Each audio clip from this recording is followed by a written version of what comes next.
పరిశ్రమల స్థాపన జరిగినప్పుడే రాష్ట్రాభివృద్ధి సాధ్యపడుతుందని ముఖ్యమంత్రి చంద్రబాబు నాయుడు అన్నారు. రాష్ట్రానికి పరిశ్రమలు తరలి రావడానికి వీలుగా విద్యుత్ కొరత లేకుండా చేయగలిగామని తెలిపారు. 12,000 మెగావాట్ల అదనపు విద్యుత్ ఉత్పత్తికి ప్రణాళికలు రూపొందించామన్నారు.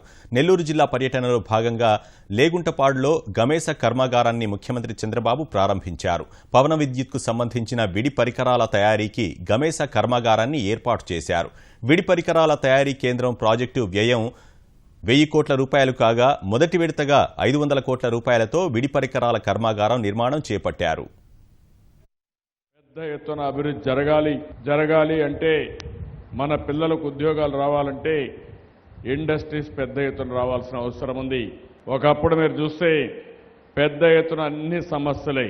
22 మిలియన్ యూనిట్లు కరెంటు కొరత అక్కడి నుంచి ప్రారంభించాం. 14,000 మెగావాట్లు ఈరోజు కరెంటు మనం ఉత్పత్తి చేయగలిగాం. 4,800 మెగావాట్లు ఈ 2.5 సంవత్సరాల్లోనే మనం ఉత్పత్తి చేయగలిగాం. 8 జూన్ 2016లో 100% అన్ని ఇళ్లకు కరెంట్ ఇచ్చిన ఘనత భారతదేశంలో మొట్టమొదటి రాష్ట్రం ఆంధ్రప్రదేశ్ రాష్ట్రం అని చెప్పి కూడా నేను మీకు తెలియజేస్తున్నా. ఇంకొక విషయం కూడా మనందరం గుర్తుపెట్టుకోవాల్సిన అవసరం ఉంది. ప్రపంచం మొత్తం టెక్నాలజీతో ముందుకు పోతున్నారు, ఇన్నోవేటివ్ ఆలోచనలతో ముందుకు పోతున్నారు. ఈరోజు సోలార్ పవర్ వచ్చింది, ఈరోజు గాలితో విండ్తో కరెంటు ఉత్పత్తి చేసే పరిస్థితి వచ్చింది. దీనివల్ల ఎన్విరాన్మెంటల్ ఫ్రెండ్లీగా ఉంటాయి, సేఫ్గా. మీరు చూస్తే భగవంతుడు మనకిచ్చింది సన్లైట్ ఇచ్చాడు. అందులో మన రాష్ట్రం అయితే ఇంకా ఎక్కువ సన్లైటే కాకుండా సన్ రైజ్ ఆంధ్రప్రదేశ్ అనే పేరు కూడా పెట్టుకున్నాం.